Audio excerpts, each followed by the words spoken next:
चारों तरफ से घिरता नजर आ रहा है पाकिस्तान, और ऐसे में अब कुछ बचने वाला नहीं है। फिलहाल सर, सर्वे का एक और सवाल हमारे सामने है, उसका भी हम रुख करेंगे।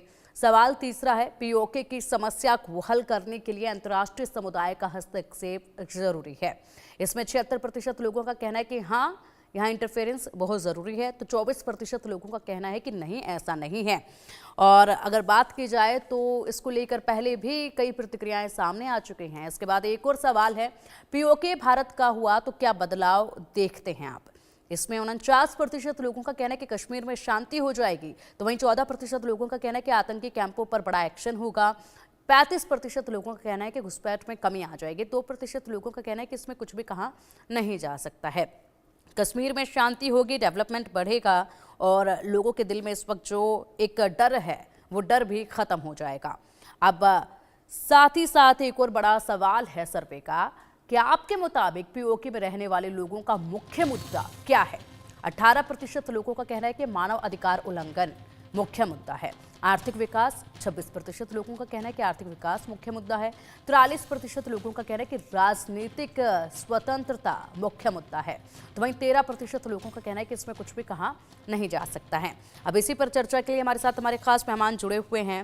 राजन सर का रुख करना चाहूंगी मैं। राजन सर, जिस तरीके से सर्वे का सवाल है कि यहाँ पर अंतर्राष्ट्रीय लेवल पर एक हस्तक्षेप, इंटरफेरेंस बेहद ज़रूरी है, लेकिन इस पे यूएस पहले ही कह चुका है कि ये भारत और पाकिस्तान का आपसी मसला है, आपस में ही सुलझाएं। ऐसी प्रतिक्रियाएं पहले भी कई बार आई हैं, इसको आप कैसे देखते हैं?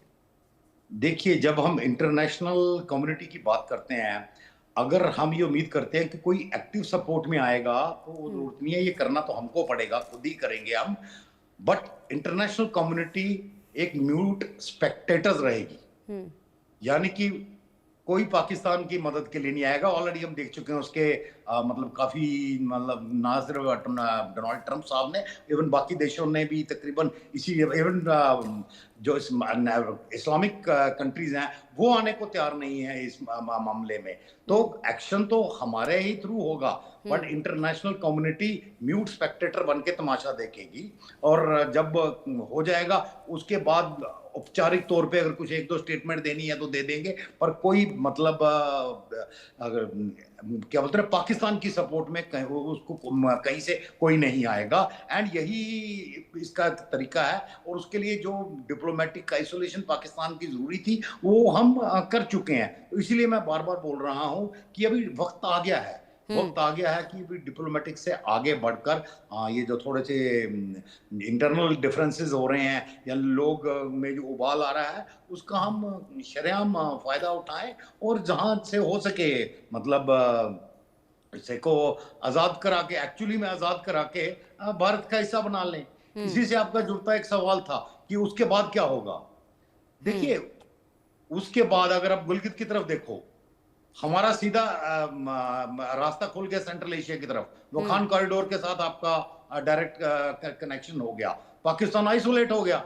जो एक चाइना से जो रोड आती थी, वो मतलब जो उन्होंने बनाई है अपनी सीपीसी के थ्रू, इकोनॉमिक कॉरिडोर, पूरा कट जाएगा।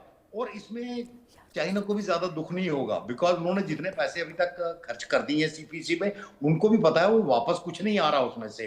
वो पाकिस्तानी जनरल खा गए, या उनके पॉलिटिशियन सारा पैसा खा गए, और उसमें से कुछ उनको रिटर्न वापस नहीं आ रही है। तो उनको अगर कहीं और से उसका कुछ कंपनसेशन मिल रहा है, तो चाइनीज भी चुप करके बाकी दुनिया की तरह तमाशा देखेंगे, कोई डायरेक्ट इंटरफेरेंस नहीं होगा। इतना मैं आपको जियोपॉलिटिकल हालत के हिसाब से आज की तारीख में बता सकता हूँ। बिल्कुल, ये एक ऐसी तस्वीर है जो शायद हर किसी के समक्ष अब बिल्कुल क्लियर होती जा रही है राजन सर, और ऐसे में बहुत जल्द ये तस्वीर इतनी साफ हो जाएगी कि खुद पाकिस्तान भी इसको स्वीकार कर लेगा, क्योंकि पाकिस्तान अभी इस तस्वीर को, जो हालात आगे बनने वाले जिस तरीके से आपने बताया है, इसे स्वीकार नहीं कर पा रहा है, क्योंकि वो अभी भी एक ऐसा चश्मा लगा कर बैठे हैं, वहाँ की जनता भी, और वहाँ के ऐसे कुछ दिग्गज हैं जो कि लगातार ऐसे बयान देते हैं, वो भी एक ऐसा चश्मा लगा कर बैठे हैं जिसमें उन्हें नज़र ही नहीं आ रहा है कि पाकिस्तान इस वक्त किस दिशा में जाता हुआ नजर आ रहा है। वो सिर्फ चीन को लेकर कहते हैं कि हमारा अच्छा भाईचारा है, कर्ज मिल जाता है हमें, कर्ज हम नहीं लौटाते हैं, मिन्नतें करते हैं तो वक्त भी हमें मिल जाता है।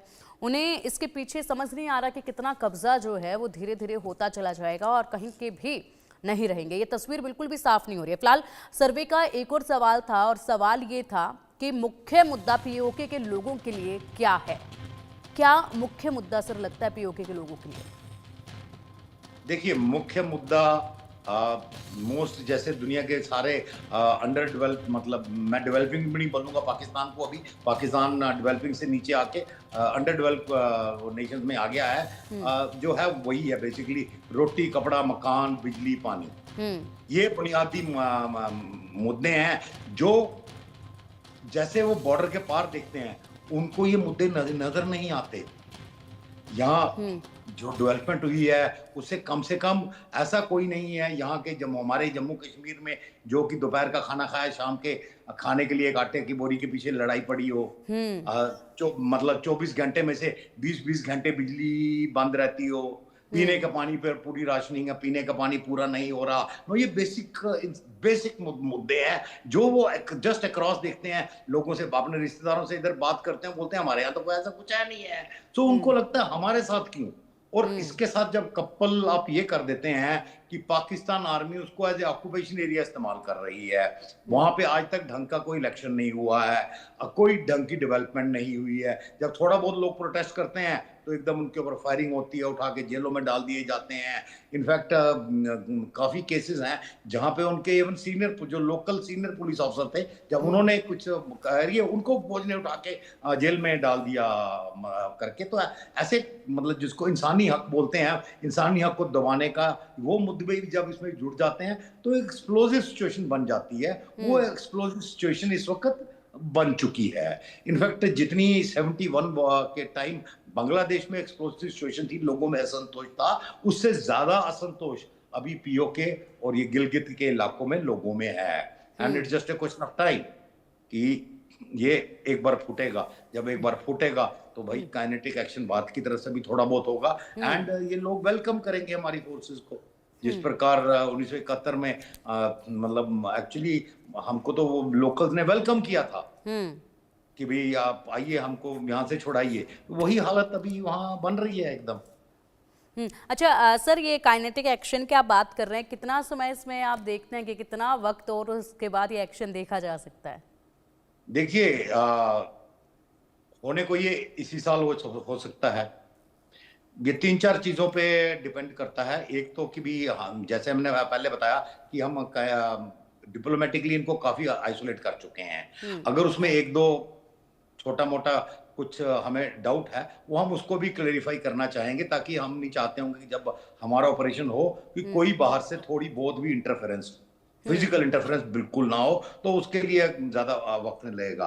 सेकेंडली, पाकिस्तान की फाइटिंग कैपेबिलिटीज ना ऑलरेडी बुरी तरह डिग्रेड हो चुकी है, इन द सेंस कि ठीक है उनके पास हथियार होंगे थोड़े बहुत, ये है, पर चलाने, अगर टैंक है तो चलाने के लिए पेट्रोल नहीं है, हवाई जहाज है उड़ाने के लिए एविएशन फ्यूल चाहिए, और नहीं है उनके पास। और रहा और जो बचा है उसके ऊपर टीटीपी जिस तरीके से अभी अटैक कर रहा है, जो बचा कुचा है उस पर टीटीपी अटैक कर रहा है।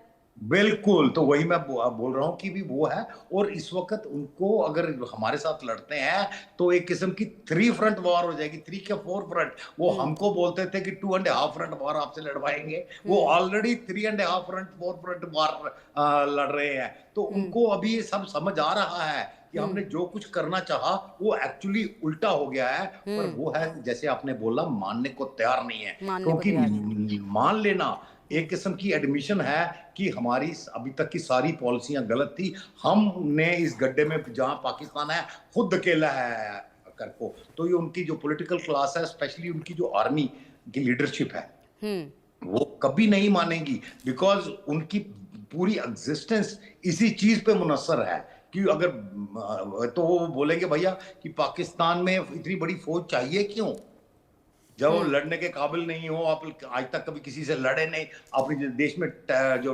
टेररिज्म है उससे भी आप नहीं लड़ सकते, तो उससे अच्छा है कि आपको हम डिसबैंड करें, एक मजबूत पुलिस फोर्स बनाएं जो कम से कम टेररिज्म के साथ तो लड़ सके। राजन सर, ठीक है, राजन सर, फिलहाल हमारे साथ पाकिस्तानी पत्रकार राना अली जोहेब जी भी जुड़ गए हैं। काफी वक्त से राना जो है आपका इंतजार हम कर रहे थे जुड़ने का, हालांकि चर्चा अब समाप्ति की तरफ है, ऐसे में काफी देरी से आप जुड़े हैं। बहुत स्वागत है आपका इंडिया न्यूज पर। जिस तरीके से अभी मुंह तोड़ जवाब एक बार फिर से पाकिस्तान को दिया गया है। पाकिस्तान जो कि हर वक्त जम्मू कश्मीर का राग अलपता रहता है, उसको मुंह तोड़ जवाब दिया है। ये जवाब आपने भी सुना ही होगा। हमारे विदेश मंत्री ने जो कहा है कि पीओके जब भारत में शामिल हो जाएगा तो सब कुछ ठीक हो जाएगा। जरा अपनी प्रतिक्रिया इस पर दीजिएगा, क्या आपको लगता है? बहुत शुक्रिया आपका पिंकी जी। सबसे पहले तो मुंह तोड़ जो जवाब होता है ना, उसको हमारे यहाँ किसी और पैराए में देखा जाता है। हमारे यहाँ मुंह तोड़ जवाब जो है वो 27 फरवरी को दिया गया था, जब आपका एक पायलट अभिनंदन जो है वो हमने पकड़ा था। आप अक्सर जब भी आते हैं, तो आप उसके बाद अक्सर जब भी आते हैं इसी चीज को लेकर एक दोहराते रहते हैं। आपको पता है अच्छा, आप ही के संसद में गुजारिश आप ही के सुन दिग्गजों ने किस गुजारिश सुन तरीके से लीजिए। फजीयत करी थी कि आर्मी के बड़े बड़े ऑफिसर के हाथ कांप रहे थे और कह रहे थे कि आप लोगों को अल्लाह का वास्ता है, इनको वापस कर दीजिएगा, वरना इंडियन आर्मी तैयार बैठी है, बड़ा अटैक होगा, उसको हम झेल भी नहीं पाएंगे। आपके संसद की जरा क्लिप्स निकलवा कर सुनिएगा और उसमें क्या कुछ कहा गया है आप ही के दिग्गजों की तरफ से, वो भी जरा सुनिएगा। शायद आपको पता चल जाए हकीकत क्या है, जो आपके बड़े बड़े ऑफिसर्स भी जानते हैं, आप नहीं जानते हैं। आप मेरे सवाल का जवाब दीजिएगा। आप बात कर रहे हैं, ये पुरानी जो आप बात कर रहे हैं जिसमें आप लोग कुछ भी उखाड़ नहीं पाए थे, उल्टा गिड़गिड़ाते हुए आप खुद लेकर आए थे उन्हें हमारे पास। दूसरी बात ये कि आपके पाकिस्तान के हालात इस वक्त कैसे बने हुए हैं वो देखिए जरा। टीटीपी जिस तरीके से वहां पर आपके पाकिस्तान में जो थोड़ी बहुत चीजें बची हुई हैं उनको भी नष्ट करने में जुटे हुए हैं। तो मुंह तोड़ जवाब ये है, और ये मुंह तोड़ जवाब तो हमने अभी सिर्फ मौखिक तौर पर दिया है, लेकिन बहुत जल्द पीओके जब इधर आ जाएगा उस वक्त आपको मिल जाएगा। लेकिन फिलहाल तो टीटीपी भी आपको जवाब दे ही रही है, और ये तो वो है जिनको आपने खुद पाला पोसा जन्मा है। अब आपने अपनी भड़ास निकाल ली, अब गुजारिश मेरी भी सुन लीजिएगा, ठीक अब है? मुद्दे क्योंकि पे ही मैंने बात कीजिएगा।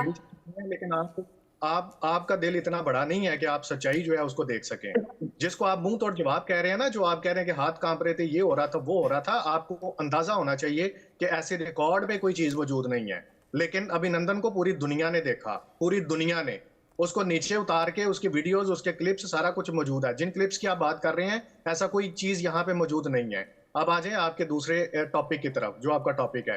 तो मैंने इस वजह से आपको रेफरेंस दिया कि ये कोशिश पीओके के लिए या इस तरह की आप पहले भी कर चुके हैं 27 फरवरी को, जिसका मुंह तोड़ जवाब उसको कहते हैं जो एक फील्ड में काम किया जाता है। लफ्जी गोलाबारी आप करते रहिए, हमारी सेहत पे उसका कोई असर नहीं है। रही बात पीओके की, तो आप 27 फरवरी की तरह जिन लोगों के ऊपर आपका एयर चीफ कहता है कि हमारे पास राना हथियार अली नहीं जोहेब है, जी, काफी ज्यादा अफसोस हो रहा है कि हकीकत आप स्वीकार नहीं कर पा रहे हैं और भड़ास हम लोगों की आप बता रहे हैं। बेहतर होता कि अपने आला अधिकारियों से ही जरा पूछ लेते, तो ऑफ कैमरा वो भी आपको बता देते कि हकीकत आखिरकार क्या है।